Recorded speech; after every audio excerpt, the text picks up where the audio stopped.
बेकार हालत में पड़ गया, तब पंडित जी को फोन लगा के बोलेंगे महामृत्युंजय का पाठ कर दो। पंडित जी मन में सोचे ये तो कभी शंकर जी के नहीं रिझाती थी, ये कभी तो शंकर का नाम नहीं लेती थी, ये शंकर का कभी भजन नहीं करती थी, सारे मंदिर गई पर शिव जी के मंदिर कभी नहीं गई, कभी एक लोटा पानी नहीं चढ़ाया, कभी शंकर का अनुमोदन नहीं करा, और उल्टा कहती थी कि हम शंकर का प्रसाद नहीं लेते, और उल्टा कहती हम शंकर के मंदिर नहीं जाते। बताओ, अब एक तरफ तो ये कहे कि शंकर के मंदिर नहीं जाऊं, प्रसाद नहीं लो, और आज जब दुख की घड़ी आई तब शिव याद आ गया, तब शंकर याद आया, तो भी शंकर के मन में अभिमतता नहीं। शंकर कहते हैं भले बाद में आया तो मेरे करीब में। और भागवत कहती है पहले शंकर का अनुमोदन करिए, राम कथा कहती है पहले शंकर का अनुमोदन करो, शिव महापुराण की कथा कहती है शंकर का अनुमोदन करो। तो ताप्ती ने भी सूर्य नारायण भगवान से पूछ लिया, पिताजी आप जब सारी दुनिया में प्रकाश फैलाते हो, आपका शरीर जब इतना तपता होगा तो शीतलता कौन देता होगा? तब शंकर भगवान ने तुरंत कहा, जब कोई भक्त एक लोटा पानी लेकर शंकर पर चढ़ाता है और वो शंकर का चढ़ा हुआ जल गोल जलाधारी से निकल कर चरण से सबसे पहले नीचे की ओर जब आता है, मात्र एक बीते की दूरी पर वो पानी जब बहता हुआ आता है, सूर्य नारायण कहते हैं वो जल मुझे मिलता है और मेरे शरीर की तपन समाप्त हो जाती है। जरा देखिए, लिंग पुराण में उठाकर देखिए, स्कंद पुराण को उठाकर देखिए, और दोनों पुराणों का वर्णन स्पष्ट कर रहा है कि भगवान सूर्य नारायण, इसलिए शायद यही शास्त्र वर्णन करता है, इसीलिए शायद शिव महापुराण में स्पष्ट किया गया कि शंकर की पंचायत में सूर्य भी विराजमान है।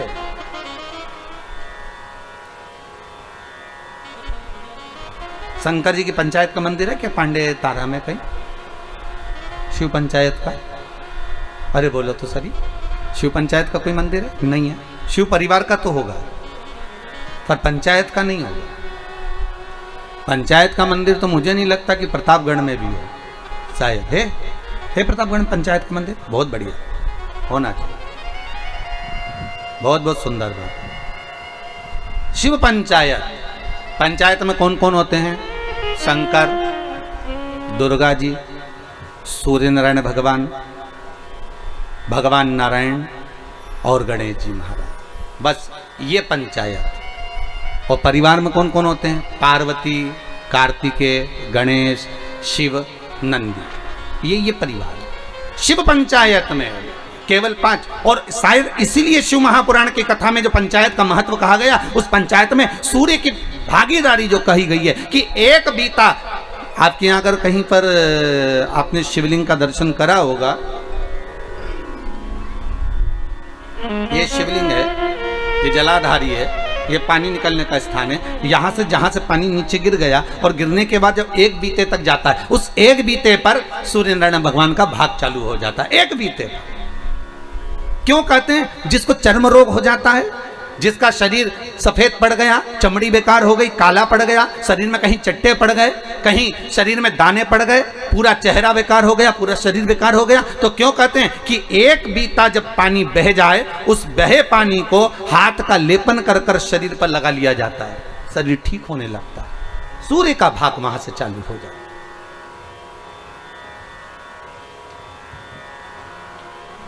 शिव पंचायत का बड़ा महत्व है महाराज जी। अगर आप लोगों ने लिंग पुराण पढ़ी होगी या शिव महापुराण पढ़ी होगी तो उसका बड़ा महत्व है महाराज। कहते हैं अदालत में अगर कोई केस चल रहा है, चाहे वो नौकरी से जुड़ा हुआ हो, चाहे सर्विस से जुड़ा हुआ हो, चाहे प्रॉपर्टी से जुड़ा हुआ हो, अदालत में अगर कोई केस चल रहा है और बहुत समय से चल रहा है और उसकी कोई सफलता नहीं मिल रही, कोई सफलता नहीं मिल रही, तो शिव पंचायत के मंदिर में जाकर महाराज 5 पुष्प, एक एक पुष्प एक एक देवता देवी को समर्पित कर दो और उनके चरण में मक्खन का लेपन कर दो। काय का लेपन करना है? माखन का लेपन कर दो, और 5 देवताओं के सामने चौमुखी 5 दिए लगा, 4 बत्ती के घी के, गाय के घी के, एक एक देवता के सामने एक एक दिया लगाओ पंचायत का, और काम ना कर कर वापिस लौट कर आ जाइए। वो केस विजयता अगर देगा तो आपके पक्ष में ही देगा, हार नहीं सकते। शिव पंचायत का बहुत प्रबल भाव है महाराज, शिव पंचायत कोई साधारण नहीं होती।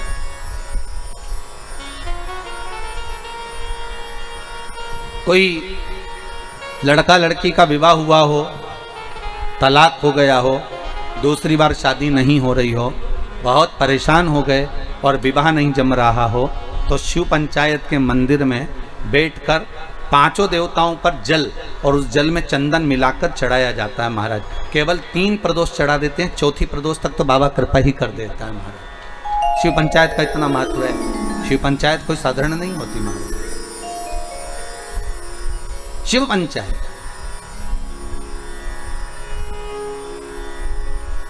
जिसकी कमर का गुरिया खसक गया हो,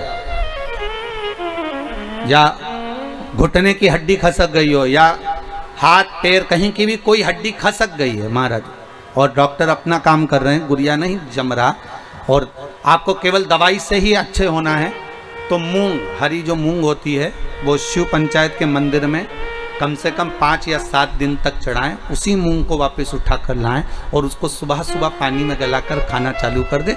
बाबा चाहेगा तो 15 दिन नहीं लगते, गुरिया अपनी जगह पर बैठ जाता। शिव पंचायत, शिव पंचायत का बड़ा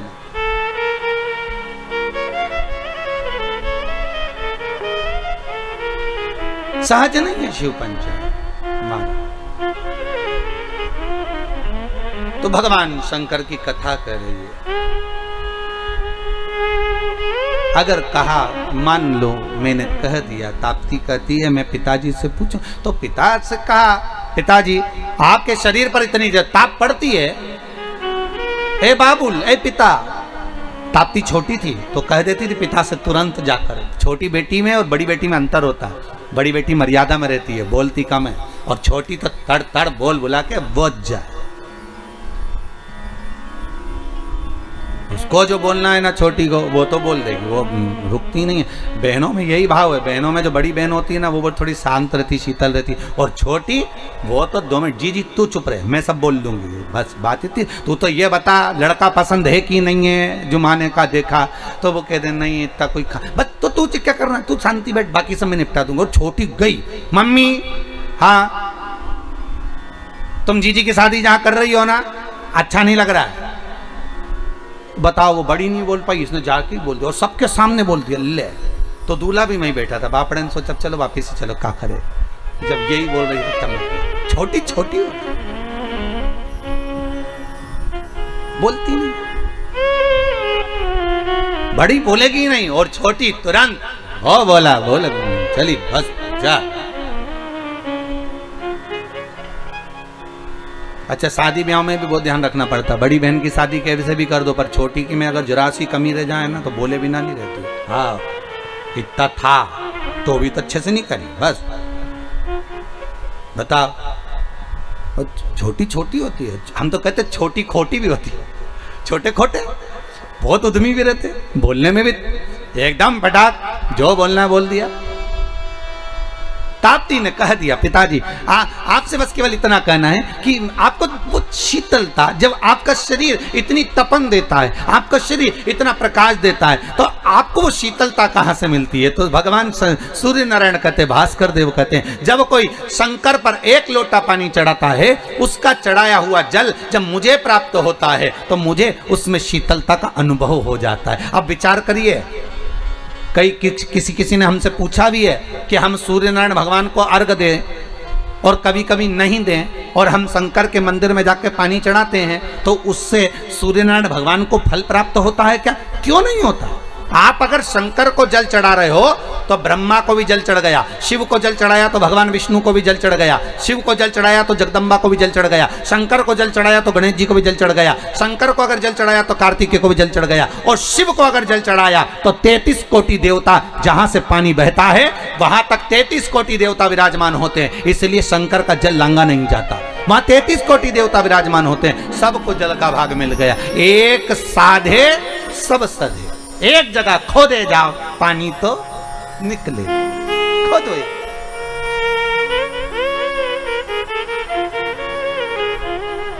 मिल गया।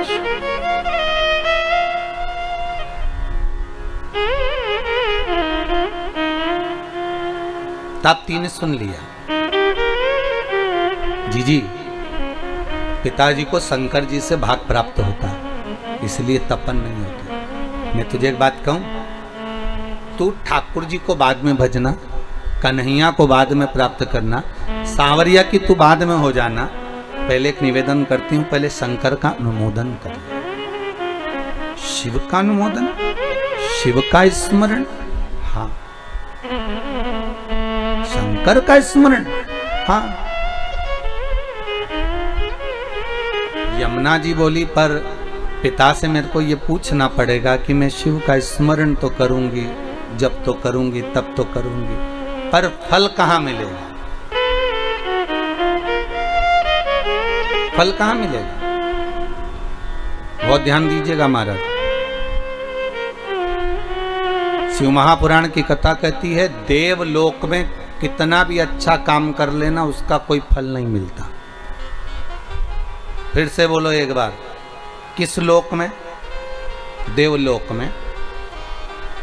देवलोक में जाकर तुम भगवान का भजन करोगे उसका कोई फल नहीं मिलेगा। बहुत ध्यान दीजिएगा। देवलोक में जाकर तुम कथा सुनोगे उसका कोई फल नहीं मिलेगा। देवलोक में जाकर तुम दान दोगे उसका कोई फल नहीं मिलेगा। देवलोक में जाकर तुम एकादशी का व्रत करोगे उसका कोई फल नहीं मिलेगा। देवलोक में जाकर तुम चाहे अन्न दान करो, वस्त्र दान करो, स्वर्ण दान करो, मुद्रा दान करो, कन्या दान करो, गौ दान करो, उसका कोई फल नहीं होगा। फल केवल मृत्यु लोक में ही मिलता है। तो यमुना जी ने पूछा अपने ताप्ती से, और ताप्ती के साथ संध्या देवी से, और सूर्य नारायण की साक्षी थी। आज पहली बार यमुना मैया मुख से शब्द निकाल कर कहती है, पिताजी मैं अगर शंकर की पूजन करूंगी तो मुझे फल मिलेगा क्या देवलोक में? अरे किस्मत वाले हो मृत्यु लोक में रहने वाले। इस पृथ्वी पर जन्म अगर तुम्हारा हुआ है तो तुम किस्मत वाले हो। इस भूमंडल पर अगर आप पैदा हुए हो तो किस्मत वाले हो। सूर्य नारायण भगवान के शब्द सुनिएगा कि सूर्य नारायण भगवान क्या कर रहे हैं। सूर्य देवता कहते हैं, सुन यमुना ए कालंदी, ए यमुना सुन, यमुना ए संध्या की पुत्री, ए भास्कर की पुत्री सुनो। इस देवलोक में चाहे तुम उपास कर लो, दान कर लो, पुण्य कर लो, सत्कर्म कर लो, उसका कोई फल तुम्हें नहीं मिलेगा। अगर तुम्हें फल चाहिए तो तुम्हें मृत्यु लोक में जाना पड़ेगा। तो यमुना जी बोली, पिताजी मैं मृत्यु लोक में जाऊंगी और वहां अगर मैं तप साधना करूंगी तो मुझे फल मिलेगा? क्यों नहीं मिलेगा? मृत्यु लोक की भूमि केवल एक ऐसी भूमि है। देवलोक में देवता बसते हैं, मृत्यु लोक में महादेव बसता है। मृत्यु लोक की भूमि केवल एक ऐसी भूमि है जहां पर अगर व्यक्ति थोड़ा सा भी भजन करता है, पुण्य करता है, दान करता है, सत्कर्म करता है, नाम जाप करता है, तो उसका किया गया फल उसको तुरंत प्राप्त हो जाता है। कथा के दूसरे दिन की कथा याद करिए। आपको कहा था एक व्यक्ति इतना कंजूस था, उसने केवल कचरे का दान दिया था, और सांप अंदर आ रहा है और वो कचरा उसको रोक रहा है। हमारा किया गया दान, हमारा किया गया पुण्य, हमारा किया गया सत्कर्म, हमारा किया गया भजन, हमारे द्वारा किया गया गौ माता को दान, हमारे द्वारा किया गया मंदिर निर्माण में दान, हमारे द्वारा किया गया वृद्धजन को दान, हमारे द्वारा किया गया ब्राह्मण भोज को दान, हमने जो दान करा, चाहे कन्या को, गऊ को, जिस रूप में दान करा, हमारा करा दान हमारे सामने आकर एक ना एक दिन खड़ा जरूर होता है। चाहे तुम्हारे को वेंटिलेटर पर ले जाकर भी अगर पटक दिया जाए तो तुम्हारा किया गया दान वहां भी आकर खड़ा हो जाएगा और वेंटिलेटर से उठाकर वापस घर पर लेकर आ जाएगा। ये वो दान, वो सत्कर्म, वो पुण्य तुम्हारे सामने आएगा, कोई दूसरा नहीं।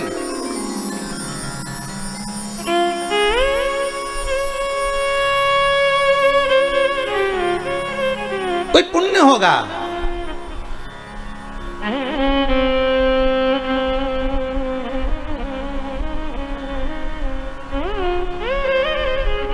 अरे उस क्षण को याद करो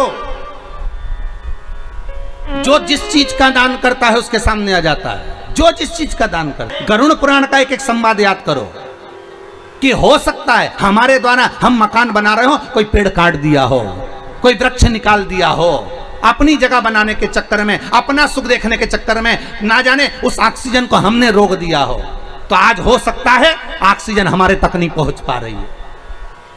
खुद के भी तो कर्म भाव को फिर स्मरण किया जाए कि हो सकता है, तो भगवान से क्षमा मांगो याचना करो उसके आगे कि हो सकता है मैंने पूर्व में कोई गलती करी होगी, पर मेरे नाथ हे शंभु, हे त्रिकालदर्शी, हे कैलाशी, हे विनाशी, कुछ ऐसी कृपा कर दे कि अब वो गलती नहीं करूंगा। हो गया, मेरे से गलती हो गई थी, मैंने हो सकता है पीपल का वृक्ष कटवाया हो, बेलपत्री का वृक्ष कटवाया हो, और भी आम के पौधे, ना जाने कितने बगीचे कटवाए होंगे, जब मैंने कॉलोनी काटी होगी, जब मैंने प्रॉपर्टी बनाई होगी, जब मैंने कुछ निर्माण करा होगा, ना जाने कितने ऑक्सीजन देने वाले इन वृक्षों को काटा होगा, तो उसका भाग हो सकता है मेरे कर्म में लिखा होगा, पर आज क्षमा मांगता हूं कि अब नहीं होगा। उस परमात्मा से भले पलंग पर पड़े हो पर क्षमा याचना कर लो, उससे मांगो क्षमा। वो पिता है और बाप हमेशा अपने बच्चे को माफ कर देता है, ये पक्का है। हो सकता है गलती हुई होगी तो मेरा शंभु, मेरा त्रिकालदर्शी, मेरा कैलाशी क्षमा भी कर दे।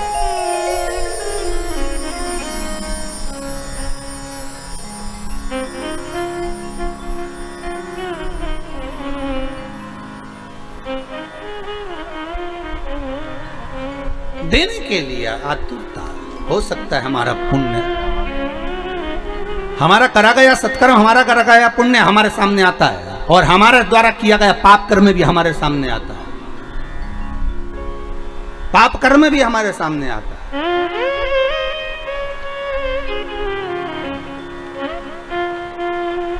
फिर निवेदन करूंगा, मत बुरे कर्म कर बंदे वरना पछताएगा, भगवान की आंखों से तू बच नहीं पाएगा, तू बच नहीं पाएगा।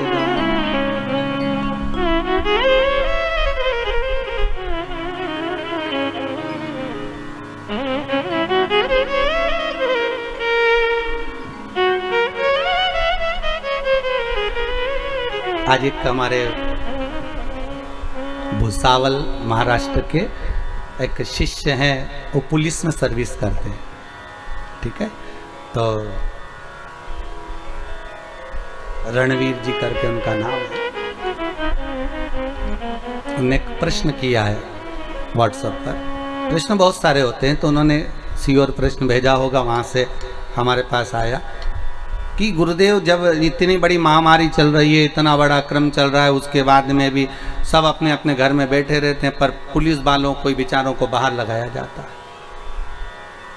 हम पुलिस में सर्विस करते हैं और हम कोई बाहर लगाते हैं, और जरा सी भी समस्या होगी तो पहले पुलिस बाहर खड़ी होगी। युद्ध भी हो रहा है तो उन्हीं को लगाया जाता है, दंगा भी हो तो उन्हीं को आओ आगे, कोई हड़ताल भी करे तो उन्हीं को आगे रखा जाए, बीमारी भी है तो तुम ही आगे आओ।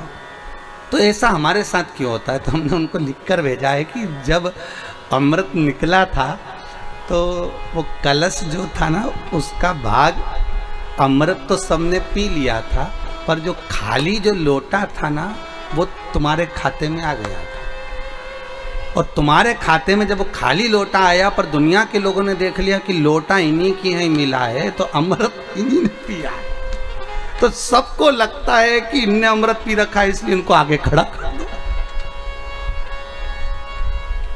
वो लोटा तुम्हारे पास में है, भले अमृत दुनिया ने पिया हो, और लोटा तुम्हारे पास में, तो दुनिया ये जानती है कि इनने अमृत तत्व को पी रखा है, इसलिए इनको आगे रखा जाए। और विश्वास रखकर जब आप आगे बढ़ते हो, विक्रम जी, हमने उनको कहा, जब आप आगे बढ़ते हो विश्वास रखकर, तो बाबा भी तुम्हारा साथ देता है, तुम घबराना नहीं। अगर महामारी में भी अगर आज आप सामने आकर सेवा दे रही है पुलिस प्रशासन, गवर्नमेंट, सरकार, डॉक्टर, सिस्टर, ये आदिक जितने आगे आकर अगर सेवा दे रहे हैं, तो आपका साथ देने वाला वो शंभू बैठा है। बस आप सत्कर्म करना, उसका ध्यान अच्छे से करना, उसका स्मरण अच्छे से, वो सुख देगा, वो आनंद देगा। तुम्हें स्वयं भगवान की अमृत नाम मिल गया है, तो फिर क्या टेंशन, क्या चिंता? सुख का भान हो, आनंद की अनुभूति हो। यमुना कह रही है कि मैं जाऊं। पिताजी, अगर आप कहते हो कि पृथ्वी पर जाने पर ही फल मिलता है, देवलोक में करा हुआ कोई भी कर्म का फल नहीं है, पृथ्वी पर जाकर किए गए कर्म का फल है, तो मैं पृथ्वी पर जाना चाहती हूँ। भगवान सूर्यनारायण का तू पृथ्वी पर कहाँ जाएगी, किस जगह पर जाएगी और किसका भजन करेगी? तो सूर्यनारायण भगवान के सामने यमुना जी कहती है, बस जिस शंकर की आराधना मेरे पिता करते हैं, उस शंकर का अनुमोदन में करूंगी। किस लिए करेगी? बस मेरा जो स्वरूप है गोरा, मुझे श्याम बनाना है, श्याम के साथ में रहना है, तो मैं कहाँ जाऊं? भगवान सूर्य नारायण ने कहा मेरे ही द्वारा निर्मित है कालिंदगिरी पर्वत, मेरा ही एक स्वरूप है। कौन सा पर्वत? क्या नाम था? कालिंदगिरी। कालिंदगिरी पर्वत मेरा एक स्वरूप है। यमुना जाओ भूमंडल पर, तुम वहां जाकर तप साधना करो। कालिंदगिरी पर्वत पर यमुना जी चली गई, 12 वर्ष की थी, तप साधना में जो लगी, ऐसी तप साधना करी शंकर भगवान की, ऐसी तप साधना करी, ऐसी तप साधना करी, शंकर भगवान आ गए, कालिंदी मांग तुझे क्या चाहिए? कालिंदी? यमुना जी कहती मेरा नाम यमुना है। शिव कह रहे नहीं, तो कालिंदगिरी पर्वत पर बैठकर तप करिए, तेरा नाम कालिंदी होगा, बोल तुझे क्या चाहिए? यमुना जी कहती हैं बस इतना कर दीजिए कि मैं जिस श्याम का भजन करती हूँ उसके जैसा कलर कर दीजिए। शंकर भगवान ने कहा उसके जैसा बनने के लिए तुझे एक काम करना पड़ेगा। क्या? जल के रूप में तू प्रवाहित होगी और मैं उस जल में एक डुबकी लगाकर बाहर निकलूंगा तो मेरा कलर तुझे प्राप्त हो जाएगा, मेरी भस्म तुझे प्राप्त हो जाएगी। जैसे ही भस्म तुझे मिलेगी तो श्याम वर्ण धारण कर लेगी। और यमुना ने तप साधना करते हुए जल का वेग लिया और उस जल में स्वयं शंकर भगवान ने बैठकर भगवान नारायण का स्मरण करा, तो भगवान का जो भस्म थी वो यमुना जी को प्राप्त होकर यमुना का कलर श्याम हो गया, श्याम यमुना हो गया। और यमुना का कलर जब श्याम हुआ, वही यमुना भ्रमण करती करती करती करती जब आगे बढ़ती बढ़ती ब्रजमंडल में पहुंच गई। ब्रजमंडल में पहुंचने के बाद भी यमुना का मन स्थिर नहीं हुआ। वो सांवरा कम मिलेगा, वो सांवरा कम मिलेगा, तो क्या द्वापर तो आन दो, द्वापर तो आन दो। ये कब की कथा है? ये कथा कब की है? सत्ययुग की। अभी आने वाला त्रेता फिर आएगा द्वापर, द्वापर तो आन दो। तो द्वापर आएगा तब तो कृष्ण आएगा, तब तक मैं ऐसे ही बहती रहूंगी जल वेग में। हाँ क्या चाहती हो बोलो? तो कहा जिस ब्रजमंडल में मेरा सांवरा, मेरा सांवरिया, मेरा कृष्ण प्रगटेगा, उस ब्रजमंडल में मेरा एक महल बनवा दो, मेरे ही जल के ऊपर, मैं उसमें बैठकर साधना करूंगा। यमुना के जल के ऊपर ही एक महल बनाया गया। उस महल में बैठकर यमुना 12 वर्ष की कन्या जब तप साधना में लीन हो गई, कई युग निकल गए, कहते हैं सतयुग गया, त्रेता गया, द्वापर आ गया, और यमुना उस कक्ष से, उस कुंज से, उस कमरे से, उस भवन से बाहर नहीं निकली। यमुना तप करती रही और आखिरी में जब यमुना को सूचना मिल गई कि सांवरा प्रकट होकर मेरे घाट के नजदीक में आ गया, पहली बार जब ठाकुर छोटी सी अवस्था धारण कर कर बाहर आए तो वही उस कुंज में, उस भवन में प्रवेश कर गए और यमुना जी का हाथ पकड़ा और भगवान कृष्ण खुद यमुना को निकालकर उस भवन से बाहर लेकर आ गए। यमुना को देखकर सांवरिया बोले तू तो मेरे जैसी दिखती है, मेरा स्वरूप तुझे मिला, तू मेरे जैसी दिखती है। यमुना चरण पकड़ लेती है, कहती है नाथ बस मैं आपकी ही होना चाहती हूं। भगवान ने कहा चिंता मत कर, अभी नहीं, जब मैं बड़ा हो जाऊंगा, मथुरा छोड़ दूंगा, जब मथुरा से जाऊंगा तब कालिंदी तुझे लेकर द्वारका जाऊंगा, तू मेरे साथ चलना, मेरी पटरानी बनकर बैठी। जब तक अटखेलियां यहीं करेंगे, यहीं विराजेंगे। सहजता नहीं है यह।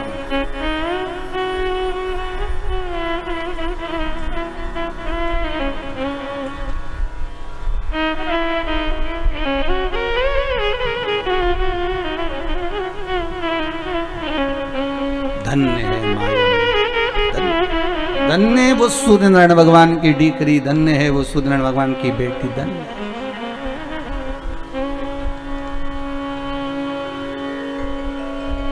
धन्य है, साधारण नहीं।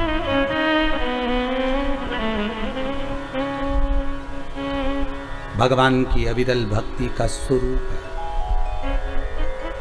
आज भगवत स्मरण का जो सुख का भाग कहा गया वो साधारण नहीं हो सकता। शिव महापुराण की कथा कहती है, भगवान शंकर का चरित्र वर्णन करता है। कल कथा जो चल रही थी उसमें अपन ने एक व्याख्यान सुना था मंथन का। उस मंथन में विष निकला तो शिव को मिला, अमृत निकला तो देवताओं को मिला, और देवता अमृत पाने के बाद भी उनकी अभिमतता इतनी बढ़ गई थी कि वो भगवान शंकर के सामने खड़े होकर कहते हैं कि आपने विष पिया तो कौन सा बड़ा काम किया। देखिएगा जरा, संबोधन देखिएगा। जब धन का मद आ जाता है, जैसे बाणासुर के पास आ गया था,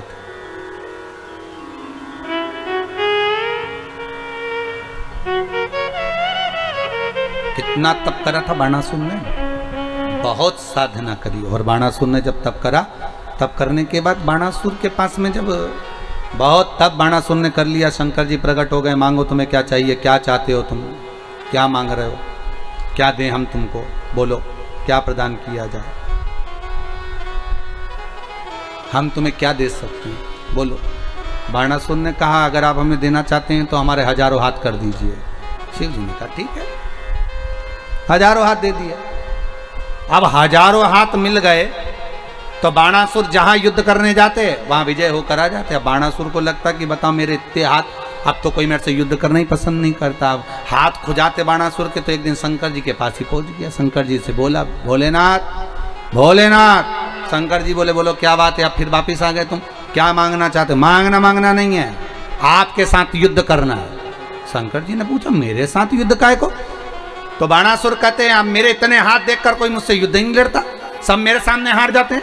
अब मेरे से कोई युद्ध लड़ने वाला चाहिए, तो युद्ध लड़ने वाला कोई दूसरा नहीं, तुम मेरे सामने युद्ध करने आओ। शंकर भगवान बैठे थे, पार्वती मैया की आंखों में अश्रु भर गए। मां जगत जननी जगदम्बा रो पड़ी। शिवजी ने पूछा पार्वती तू क्यों रो रही है? पार्वती जी कहती हैं आप कहते थे कि बाणासुर तो मेरा शिष्य है, बाणासुर तो मेरा गण है, बाणासुर तो मेरा द्वारपाल है, और ये बाणासुर तो हाथ सामने आकर कह रहा है कि तुम युद्ध लड़ो, मेरे को तुमसे युद्ध लड़ना। पार्वती चिंता मत कर, चिंता नहीं करना, अपने को टेंशन नहीं लेना हो, है कि चिंता करना। जरा जरा सी बात में तू रोने बैठ जाती है टेंशन लेकर। अब नारी का स्वभाव है, स्त्री है। आप में भी कई माताएं ऐसी होंगी, जरा सी बात टेंशन आ जाए तो रोने बैठ जाए बेचारी को, कहीं फिर टेंशन आ जाए, फिर अब नारी का स्वभाव है, उसको हो जाता है ऐसा भाव प्रकट हो जाए।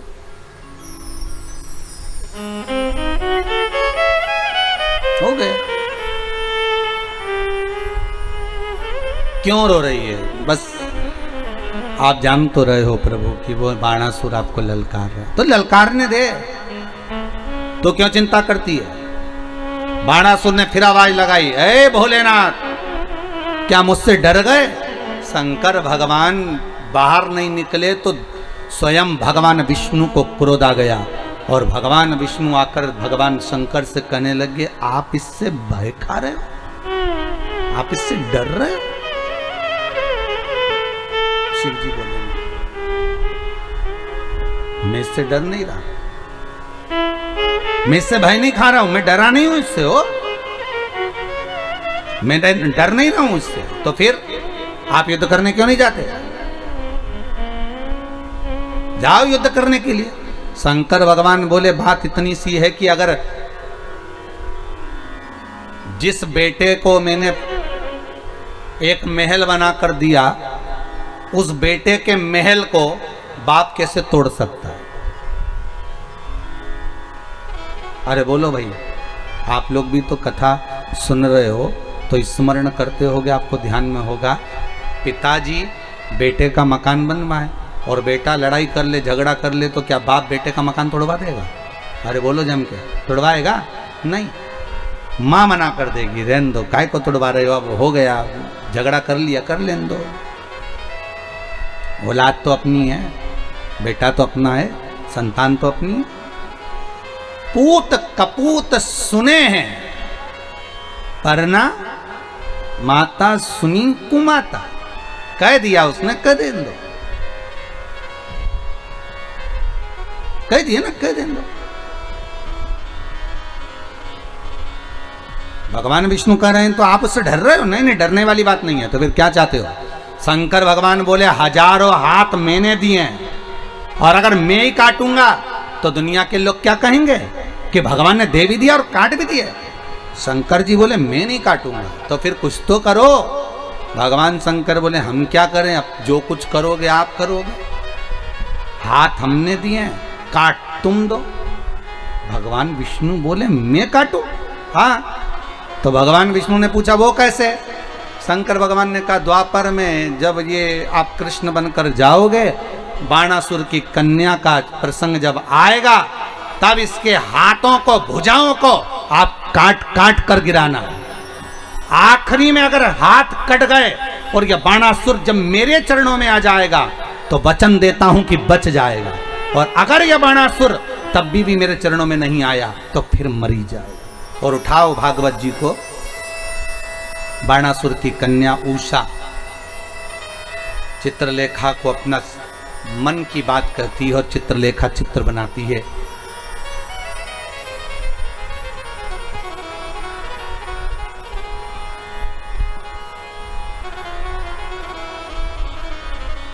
और वो अनिरुद्ध का जब चित्र निर्माण करती है और कहती है मुझे यही चाहिए।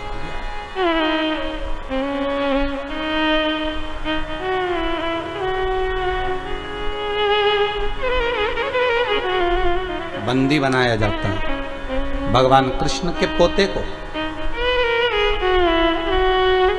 और युद्ध प्रारंभ होता है। बाणासुर जब चले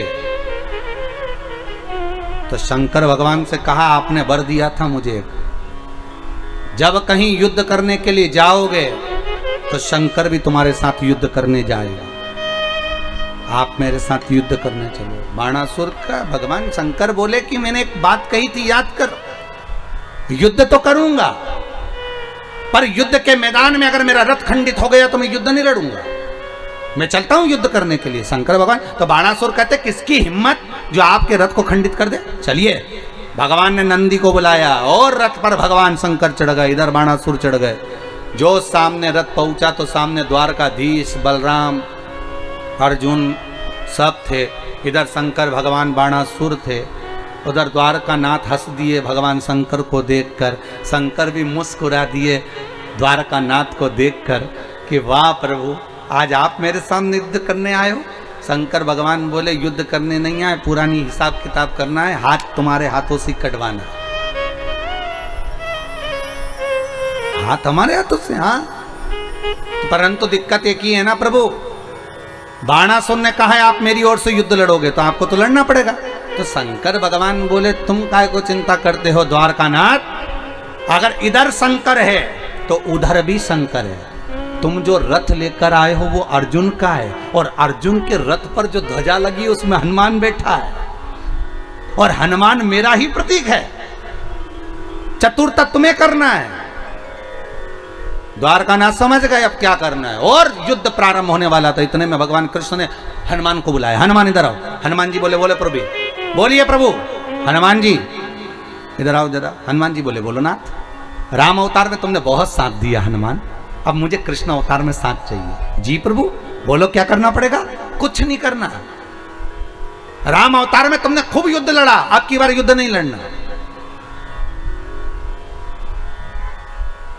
अब युद्ध नहीं लड़ना, तो फिर क्या करना है? बस अष्ट सिद्धि नवनिधि के दाता, असबर दीन जानकी माता, राम रसायन तुम्हारे पासा। एक रसायन तुम्हारे पास में है, वो भगवान के नाम का है। तुम ऐसी बुद्धि के देव हो, तुम ये बताओ कि शंकर भगवान का रथ कैसे टूटे? तो हनुमान जी बोले इतनी सी बात, इतनी सी बात 2 मिनट में टूटेगा। वो कैसे? द्वारकानाथ ने पूछा। हनुमान जी बोले आप मुझे आज्ञा दो मैं भंवरा बन जाऊं। भंवरा? हाँ।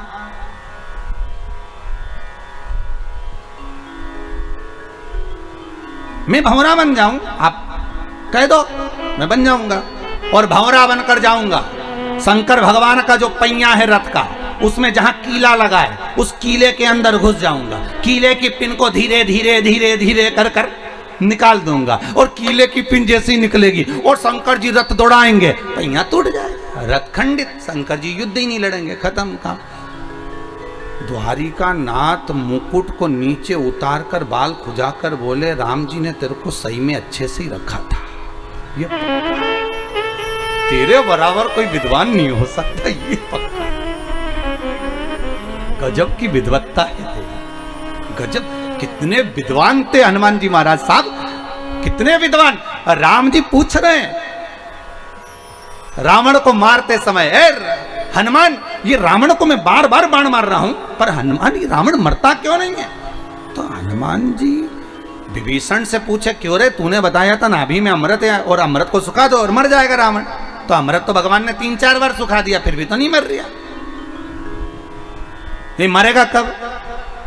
विभीषण बोले, भैया हमको तो इतना ही मालूम था कि इसकी नाभि में अमृत और नाभि का अमृत सूखेगा, कोई वरदान मांगा था तो यही मांगा था, नाभि का अमृत सूखेगा तब मरेगा। तो विभीषण तू सही बता, तू हमारे साथ में चाल तो नहीं चल रही है? नहीं तो उस पार्टी का और इस पार्टी में भिल के और सब काम खत्म कर दिया।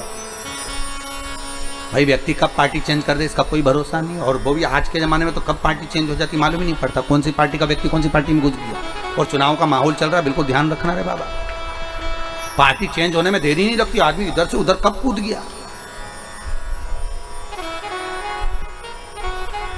किसी ने पूछा पहले तो लोटे बनते थे तो उसमें पेंदी होती थी, आजकल तो बिना पेंदी के, तो क्या लोटे में पेंदी नहीं और लोगों में भी पेंदी नहीं है, कब लुढ़क जाए मालूम ही नहीं पड़ेगा। तो पार्टी कब चेंज कर दे? तो हनुमान ने विभीषण से पूछा, तू सही बता ईमानदारी से कि तू हमारी ओर है कि वो रावण की ओर है? विभीषण हनुमान जी से बोले कि सौगंध खा के कहता हूं मैं तुम्हारी ओर हूं। हनुमान जी ने पीछे पलट के देखा, कहीं रावण के रिश्तेदार तो नहीं है, नहीं तो इशारा कर रही हूं कि मैं तुम्हारी ओर हूं, और उंगली इधर कर दे थोड़ी सी कि मैं तुम्हारी ओर हूं। हनुमान थे बड़े, बहुत विद्वान थे। जब हनुमान जी ने लंका में आग लगाई थी ना, तो आग लगाने पर मेघनाथ को गुस्सा आ गया और मेघनाथ ने इशारा करा मेघों को, जल वृष्टि करो। हनुमान जी ने भी घूर के देख लिया, एक मत कर देना। तो ऊपर से मेघनाथ जब जल को बुला रहा, क्योंकि मेघों का नाथ था, उसको आज्ञा थी कि अब मेघों को कहीं पे भी ले जा सकता है, तो पानी बुलवा रहा था। हनुमान जी ने जो इशारा करा तो बादल ऊपर से बोले, मेघ देवता प्रभु हम मेघनाथ की सुने कि तुम्हारी सुने? हनुमान जी बोले, सुनो उसी की, पर पानी के टैंकर में पेट्रोल भर के लाओ। दुनिया के लोगों को लगेगा कि पीने का पानी, पर अंदर से पेट्रोल निकलना चाहिए। ऊपर से जब तुम पानी फेंको तो आग ऐसी लगना चाहिए कि लंका बचनी नहीं चाहिए। तो मेघ देवता भी बोले, गजब के हो प्रभु, पानी के टैंकर में पेट्रोल भरवा के बुलवा रहे, गजब का। मेघनाथ पानी गिरवा रहा है, और जब पानी जहां जहां पानी गिरे वहां घोर फैले। तो मेघनाथ ने बादल देव से पूछा, मेघनाथ ने मेघ से पूछा, कर क्या रहे हो? मेघनाथ जी बोल रहे, पानी डाल। तुम पूछ रहे बोले ड्राइवर से भी टैंकर में क्या लाया? ड्राइवर से पूछा, क्यों रे पानी है कि और कुछ? पानी है। और हनुमान जी प्रसन्न, राम राम रट रहे, खूब प्रसन्न। अशोक वाटिका में पहुंच गए सीता जी के पास में, बस माता के पास में बैठ के। तो सीता जी बोली, यहाँ आग तो नहीं आएगी अशोक वाटिका में? हनुमान जी बोले, टैंकर तो उधर गया है, तुम तो शांति से बैठो। ऊपर जो चला रहा है पानी वो सब जानता है, आपने कहीं नहीं करना। जहां राम नाम चल रहा होगा वहां आग लगने की कोई काम ही नहीं। जहां राम नाम चल रहा होगा वहां आग लगने का कोई काम नहीं। कल का प्रसंग मेरे को बता रहे थे अभयराज जी, गुरुदेव भोजन बनाने वाला हलवाई भोजन बना रहा था, उसको ध्यान नहीं रहा कि पीछे बड़ी कढ़ाई में तेल उबल रहा है, बड़ी कढ़ाई में तेल उबल रहा है, उसका ध्यान नहीं गया और एकदम पीछे हटा और कढ़ाई में चला गया। गुरुदेव शंकर की ना जाने क्या कृपा थी, शरीर में एक जगह भी चमड़ी नहीं गली, जैसा कि जैसे ही निकलते से ही बाहर खड़ा हो, उकलता तेल। तो अवैराज जी बता रहे थे कि उनसे पूछा गया कि आपका ध्यान कहाँ था, तो वो कह रहे थे कि हमारा ध्यान बनाते बनाते शिव कथा में पहुंच गया था, शंकर ने बचा।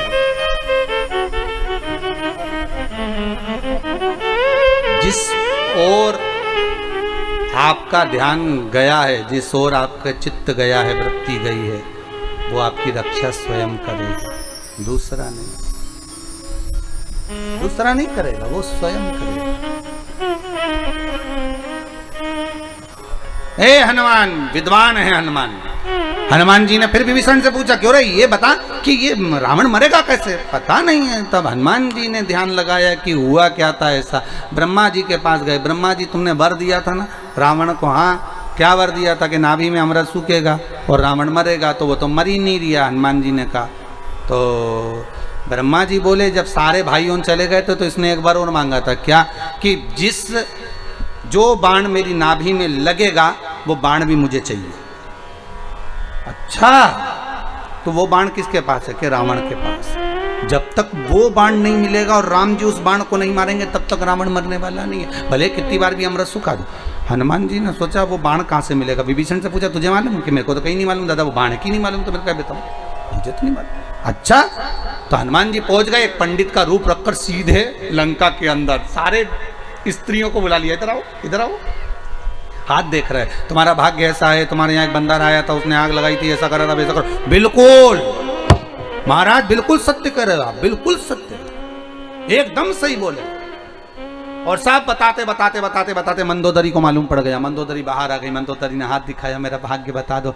हनुमान जी बोले, तेरे भाग्य में तू ही है कि ऐसी जो तेरे पति को बचा कर रखी है, नहीं तो अभी तक तो तेरा पति भी मर जाता। मंदोदरी बोली, बिल्कुल सत्य बोला महाराज, मैं एक ऐसी हूं जो पति को बचाई, तेरे पास में कुछ ऐसा रखा है जिससे तेरा पति बचा है। मंदोदरी बोली, महाराज बिल्कुल सत्य कहा, मेरे पति ने तप करा था, एक बाण लेकर आए थे, वही बाण मेरे पति की नाभि में जाएगा तब मरेगा, परंतु वो बाण तो मैं जिस कमरे में सोती हूँ उसके खंबे में मैंने चुनवा दिया। हनुमान जी टूट पड़े और अंदर जाकर खंबा गिरा दिया, गिराकर बाण को निकाला, राम जी को ले जाकर दे दिया, प्रभु निपटाओ, अभी के अभी निपटाओ, तुम निपटाओ,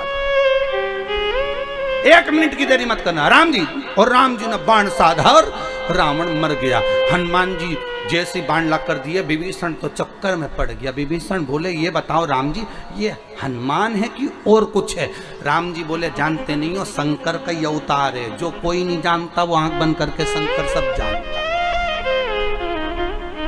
ये सबसे बड़ा ज्योतिषी, त्रिलोकी का नाथ। कितने लोग? त्रिलोकी का नाथ, त्रिकालदर्शी, कैलाशी, अविनाशी, शंभु, सबसे ऊपर बैठता है, सबसे ऊपर, सब देखते। हनुमान जी से कहा, जाओ भंवरे का रूप रख कर जाओ। हनुमान जी भंवरे का रूप रख कर गए और वो कीले वाली जगह पर हनुमान जी भंवरा बन कर गए और कीले को निकाल दिया। और इतने में बाणासुर, जैसा करोगे जम के बोलिए वैसा भरो। एक गीत था, पहले लोग गाया करते थे, जो पूजेगा वही पाएगा, तेरा किया आगे आएगा।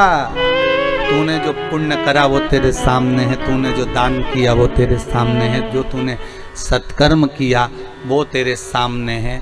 फिर निवेदन करूंगा, आज पूरे भारत की भूमि, क्या पूरा विश्व में कोरोना महामारी जैसी जंग चल रही है।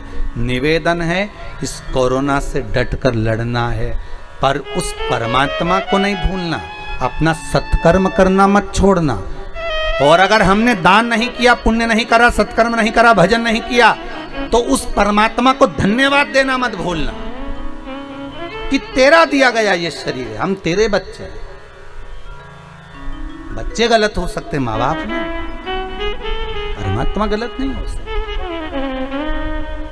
रोज प्रतिदिन जब पूजन करने बैठो तो भगवान से रोज क्षमा मांगो, विनती करो, भगवान कृपा करो, इस कोरोना महामारी को समाप्त कर दीजिए। बस निवेदन स्वीकार कर लीजिए। पूरा जगत त्राही त्राही कर रहा है। हो गया महामारी, 1-1.25 साल हो गए यही सब देखते देखते देखते देखते। बड़ी मुश्किल से लाइन पर गाड़ी आई थी, फिर गड़बड़ होती जा रही है। हे शंभु संभाल लो भोलेनाथ, बाबा से रोज विनती करो। श्री शिवाय नमस्तुभ्यम। फिर से बोलो एक बार, श्री शिवाय नमस्तुभ्यम। मंत्र का स्मरण करते रहो। उस मंत्र का क्या फल है देखो, ये लिखकर पर्चा किसी ने भेजा।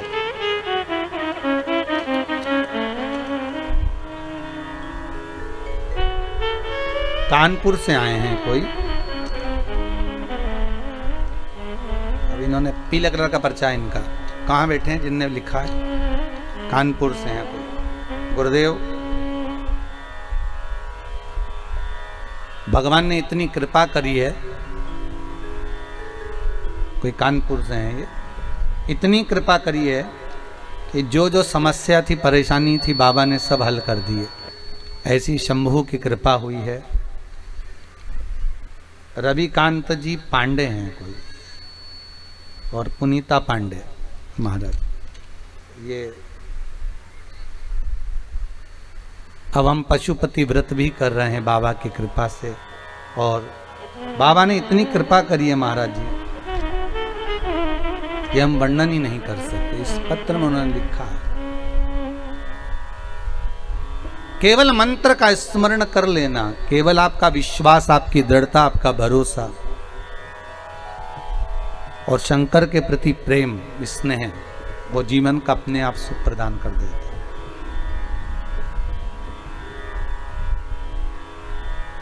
एक और पत्र है कोई, प्रतिभा जी त्रिपाठी हैं, अमेठी प्रतापगढ़ से आई हैं। आप ही आए।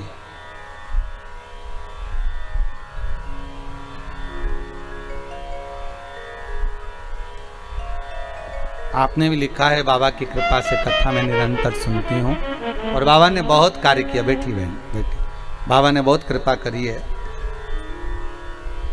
इसमें आपने एक प्रश्न लिखा है, बड़ा सुंदर है महाराज, सबके जगत कल्याण के लिए। महाराज जी, शिवलिंग पर धतूरा रोज क्यों नहीं चढ़ाना चाहिए?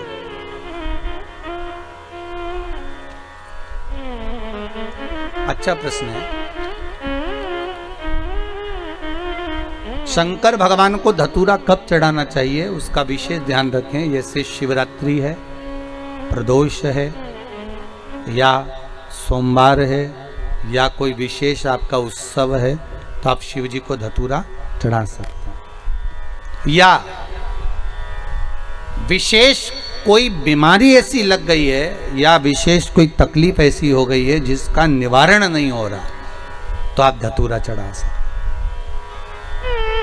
धतूरा चढ़ाने का भी एक क्रम है।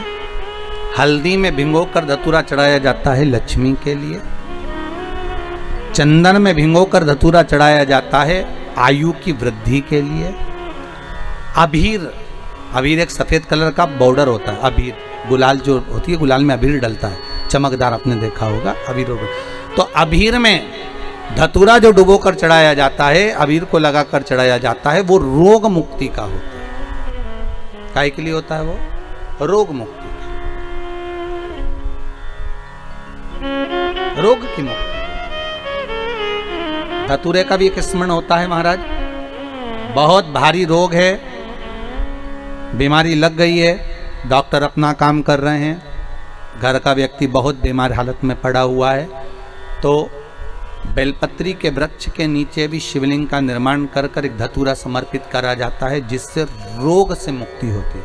उसमें ना तो हल्दी लगाई जाती है, ना चंदन लगाया जाता है, ना अबीर लगाया जाता है, केवल धतूरा चढ़ाया जाता है। रोग मुक्ति। श्री शिवाय नमस्तु।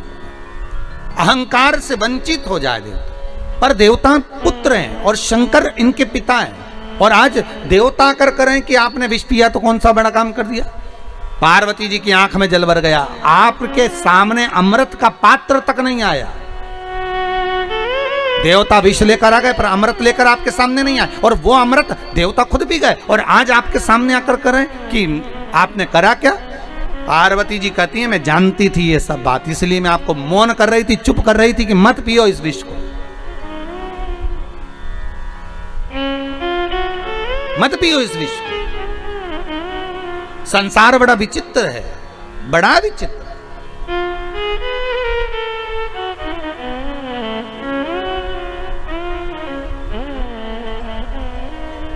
पार्वती जी शिव जी से कहीं तो शंकर भगवान पार्वती को बिठाए नंदी पर।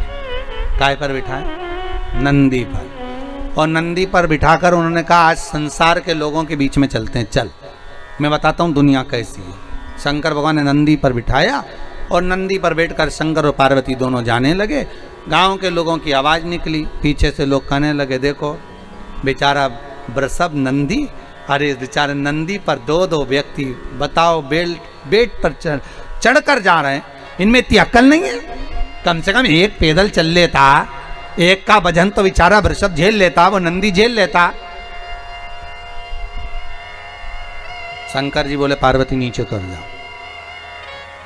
दोनों नीचे उतर गए, नंदी को पकड़ कर जाने लगे। फिर आगे गए तो दूसरे गांव के लोग बोले कितने मूर्ख हैं, साथ में जब नंदी है तो बैठ के जाने में क्या दिक्कत है इनको, पैदल चलने से क्या फायदा? नहीं होता तो बात दूसरा था, साधन नहीं है, पर साधन है तो बैठ कर जाओ, बैठ के चलिए। शिव जी बोले पार्वती अब एक काम करो, अब तुम अकेली बैठ जाओ, मैं तुम्हें लेकर चलता। दूसरे गांव में पहुंचे तो दूसरे गांव के लोग बोले बताओ कैसा लुगाई का गुलाम है, पत्नी को बिठा कर ले जा रहा, खुद पैदल चल रहा, गजब। शंकर जी बोले पार्वती तुम नीचे उतर, अब हम बैठेंगे, तुम पैदल चलो। फिर आगे के गांव में गए तो लोग कहने लगे बताओ कैसा पति है, बेचारी दया तक नहीं आ रही, बेचारी स्त्री इतनी सुंदर, उसको बेल खिंचवा रहा, खुद बैठ कर जा रहा, ऐसा हो रहा, पर देखो जरा वो बेचारी ऐसी हो रही, पैदल चले जा रहे। शंकर जी वापस नीचे उतर गए। पार्वती से कहा कैलाश चलें कि और सुनना बाकी रह गया, कैलाश चलें कि और सुनना बाकी रह गया। पार्वती जी बोली कैलाश चलिए। शंकर भगवान पार्वती को कैलाश ले गए। शिव जी बोले ये संसार सागर है पार्वती, अच्छा करोगे तो लोग टांग खींचेंगे, बुरा करोगे तो लोग टांग खींचेंगे, भजन करोगे तो लोग कह देंगे ये तो पागल हो गई, और नहीं करोगे तो लोग कह देंगे बताओ कहीं छाती पे बांध के ले जाएगी, जोड़ कर जाएगी। ये दुनिया के लोग हैं पार्वती, कहे बिना नहीं रह सकते, इसलिए क्या किसको रोइए, चादर तान के सोइए। आग लगे बस्ती में अपन रहो मस्ती में, क्यों किसके लिए रोना,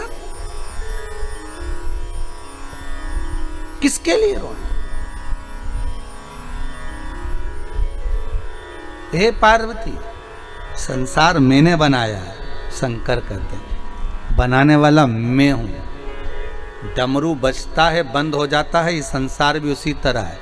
जब व्यक्ति मरता है 10 दिन तक रोते हैं, 12वें दिन आंसू पुछ जाते हैं, 1 महीना 2 महीना तक याद करते हैं व्यक्ति को नहीं, उस व्यक्ति ने जो काम किया था उसको। वो होते तो केले ले आते, वो होते तो सेव फल ले आते, वो होते तो तुरंत सारा काम कर देते, बच्चों का मुंह देखना पड़ता है। पार्वती संसार सागर में केवल काम का ठोका है, काम के लिए दुनिया याद करती है, धन के लिए दुनिया याद करती है, बाकी का दुनिया का संबंध जैसे ही कोई मरता है मैं हृदय से उसको विच्छेद कर देता हूं। शिव कहते हैं मैं 12 दिन नहीं लगने देता, 10 दिन में भुलवा देता हूं। बस आंख के आंसू पुछ जाते हैं, फिर याद आते हैं कब, जब बेटे को काम बोला वो नहीं कर कर आया, तब याद आएगा कि वो होते तो काम करते, माँ होती तो काम करती, ये होता तो काम होता, ये व्यक्ति को याद आता है। पार्वती संसार मैंने बनाया है, एक एक व्यक्ति के गुण तत्व उसके भीतर क्या क्या विराजमान करा है मैं जानता हूं।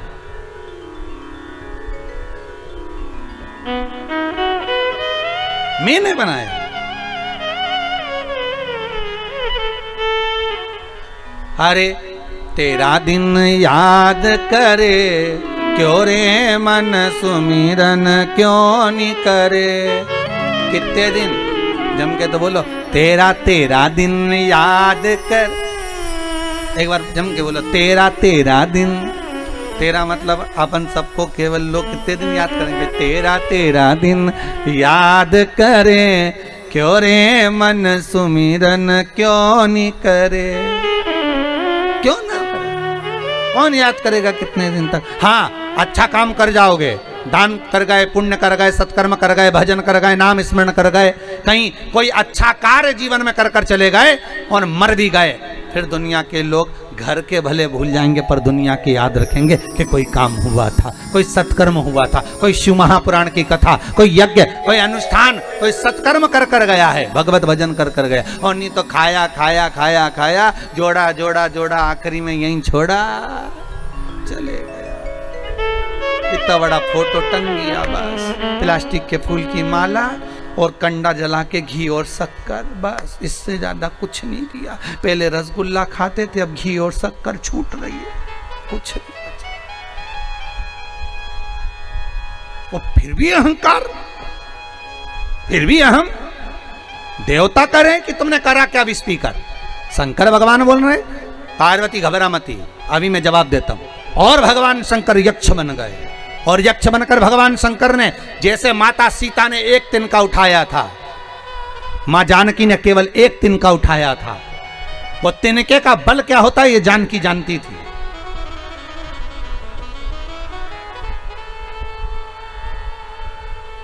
तिनके का बल क्या होता है ये जानकी जानती थी। क्यों? क्योंकि जानकी को विवेक देने वाली एक थी साथ में। कौन? वो विभीषण की बेटी त्रिजटा।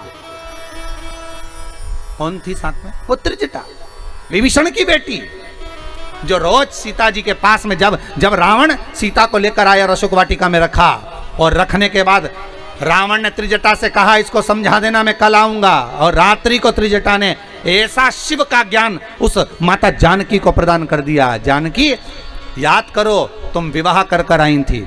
जानकी याद करो, तुम अपने पति के साथ रहती थी तो किसकी आराधना करती थी? जानकी कहती हैं शिव की आराधना करती थी। मेरे राम शंकर के उपासक हैं, मेरे राम शिव के उपासक हैं। सूर्य कुल में उनका जन्म हुआ है, पर सूर्य वंश में जन्म होने के बाद भी वो शंकर की आराधना करते हैं।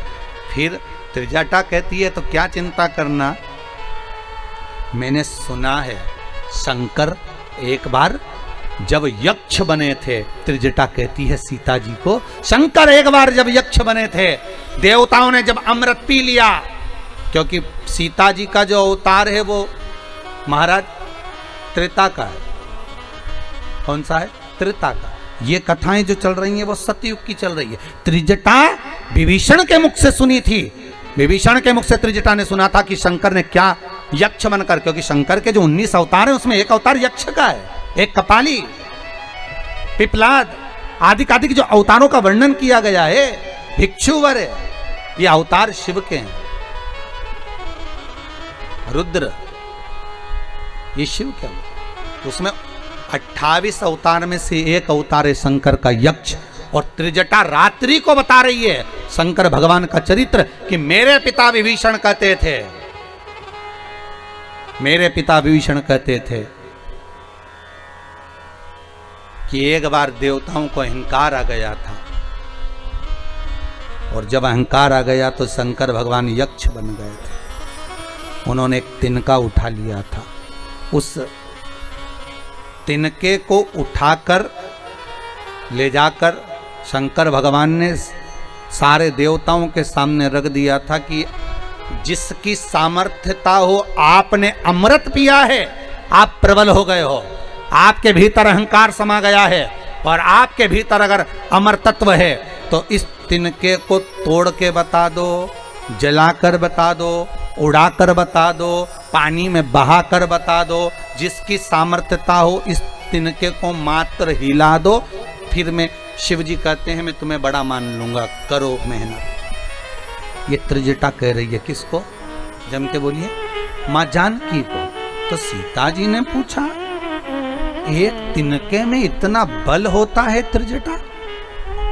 विभीषण की पुत्री त्रिजटा, एक तिनके में इतना बल होता है कि किसी से हिलता नहीं है।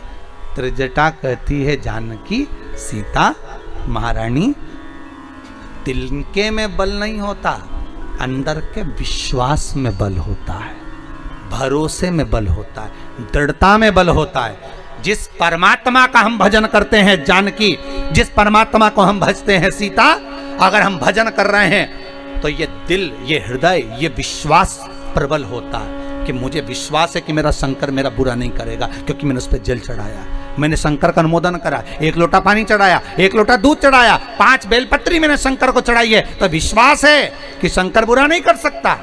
ये वस्तु नहीं, ये विश्वास प्रबल हो रहा, ये भरोसा दृढ़ हो रहा।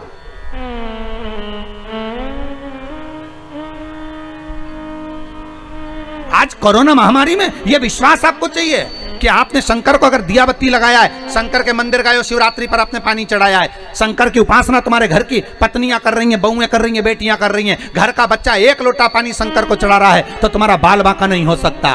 तुम विश्वास रखो शंकर पर, भले ऑक्सीजन लग रही हो, भले वेंटिलेटर पर पड़े हो, पर विश्वास रखना कि शंकर की आराधना करिए तो वापिस लौट कर आओगे, वापिस अपने घर आओगे, और शिव करुणा सागर करुणा करेगा।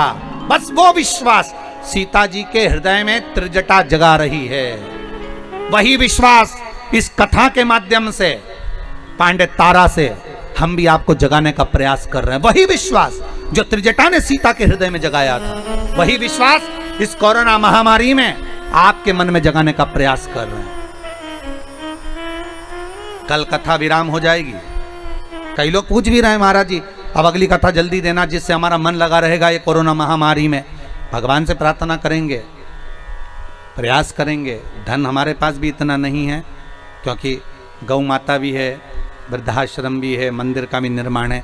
बाबा चाहेगा कोई भक्तों को खड़ा करेगा, तो भगवान चाहेगा तो ऑनलाइन कथा ही कर कर आप लोगों को सुनाएंगे, आपका विल पावर मजबूत करेंगे। इस कोरोना महामारी से जंग है ये, प्रयास हम भी करेंगे आगे चलकर, पर बाबा जब कृपा करेगा तब होगा। पर हारना नहीं।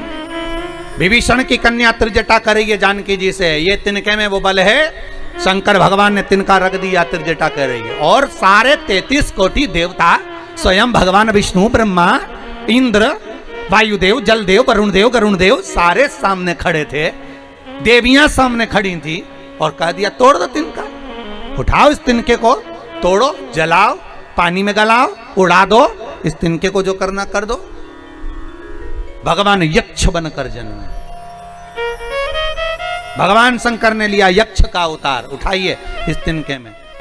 तो त्रिजटा से जानकी जी ने कहा तिनका इतना प्रबल था क्या? तिनके में इतनी प्रबलता थी? त्रिजटा कहती है नहीं जानकी, नहीं सीते, इस तिनके में प्रबलता नहीं थी, अपने अंदर विल पावर मजबूत करना है, इस दिल को पक्का करना है, विश्वास दृढ़ करना है, प्रबल करना है विश्वास।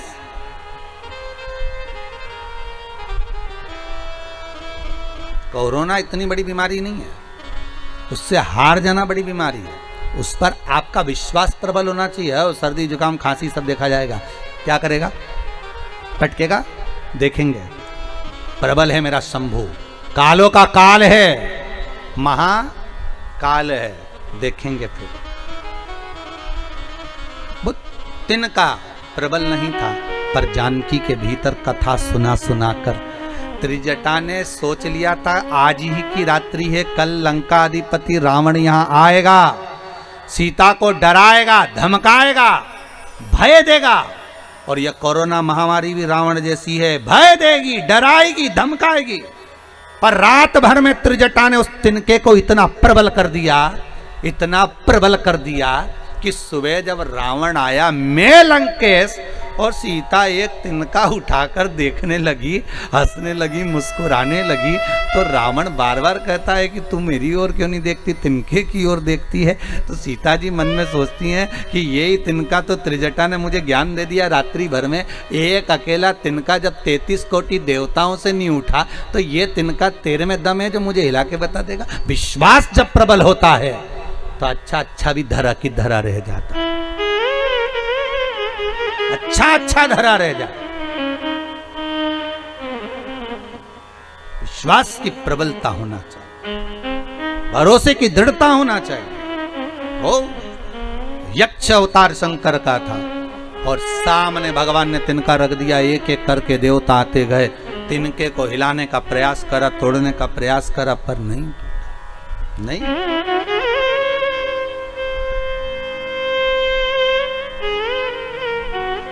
सारे देवता हाथ जोड़कर नमन करने के लिए खड़े हो गए, स्तुति करने लगे, स्तुति करने।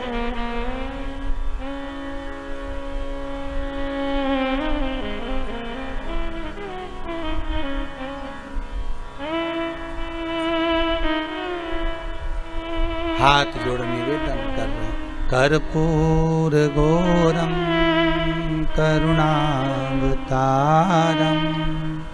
संसार सारम भुजगेन्द्रम। हे गौरी शंकर शरण में तुम्हारी, है गौरी शंकर शरण में अपनी शरण में रमाए रखना। है गौरी शंकर शरण में तुम्हारी, कर्पूर गौरम करुणावतारम संसार सारम भुजगेन्द्रम। है गौरी शंकर शरण में तुम्हारी, है गौरी शंकर शरण में तुम्हारी। है गौरी शंकर शरण में तुम्हारी, हे गौरी शंकर शरण में तुम्हारी।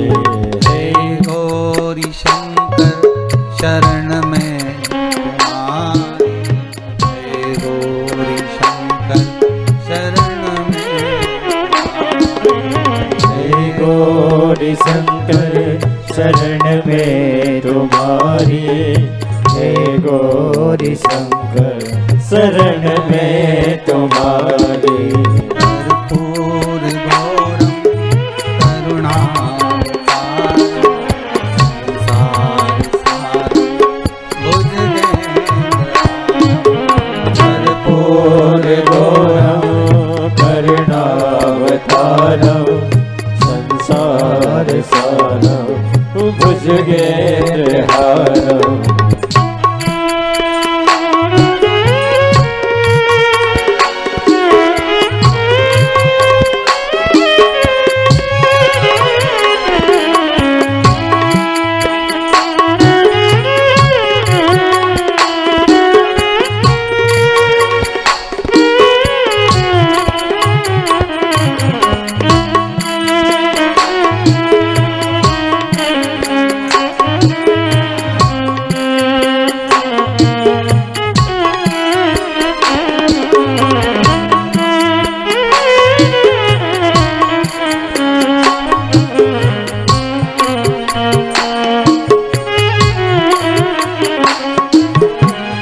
कालदर्शी कैलाशवासी शरण में तुम्हारी, शरण में तुम्हारी।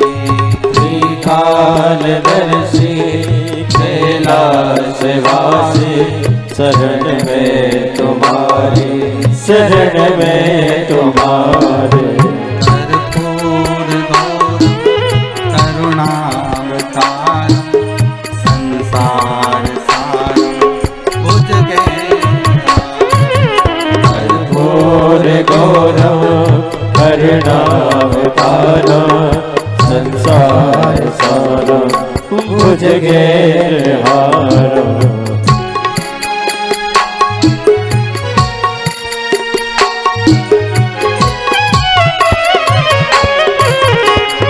गौरी शंकर शरण में तुम्हारी, हे गौरी शंकर गौरी शंकर शरण में तुम्हारे, हे गौरी शंकर शरण में तुम्हारे। कर्पूर गौरम करुणावतारम संसार सारम भुजगेन्द्रहारम।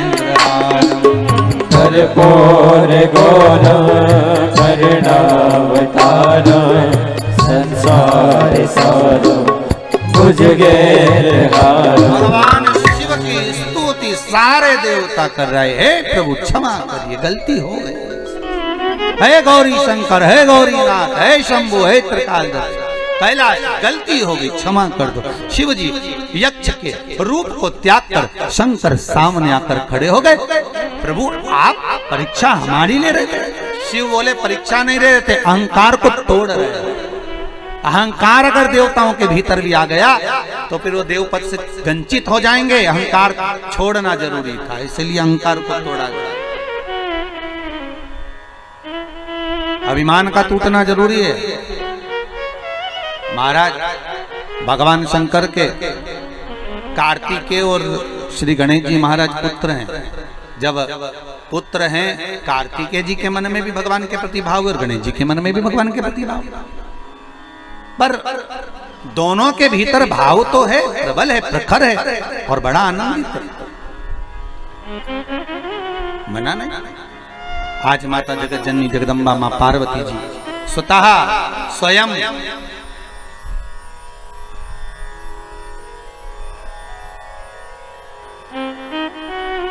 भगवान शिव के सम्मुख में जाकर कहती हैं, भोलेनाथ, है त्रिकालदर्शी, है कैलाशी, है अविनाशी। शिव जी बोले बोलो क्या बात है प्रभु, बच्चे बड़े हो गए, इनका विवाह होना चाहिए। ठीक है, पर पहले विवाह किसका करें? पार्वती जी ने कहा सबसे पहले गणेश जी का करो। गणेश जी का क्यों? क्योंकि देखो जिसको हाथी का मुंह लगा हो, शरीर मनुष्य का हो, तो जो बेटा थोड़ा सा गड़बड़ दिखे तो पहले शादी उसी की करना चाहिए, कि भले छोटा है कि बड़ा, पहले इसकी हो जाएगी ना तो अच्छा है। जिसका कमाने में मन लगा हुआ है, खूब जमीन जायदाद प्रॉपर्टी, उसकी तो कभी भी हो जाएगी, नौकरी कर रहा है। पर जिसका कुछ नहीं तो उसका तो करना पड़ेगा। ठीक है, कर देते। देव ऋषि नारद को बुलाया, नारद जी आइए। नारद जी बोले बोलो प्रभु। भगवान बोले नारद जी बात ऐसी है कि विवाह करना है। नारद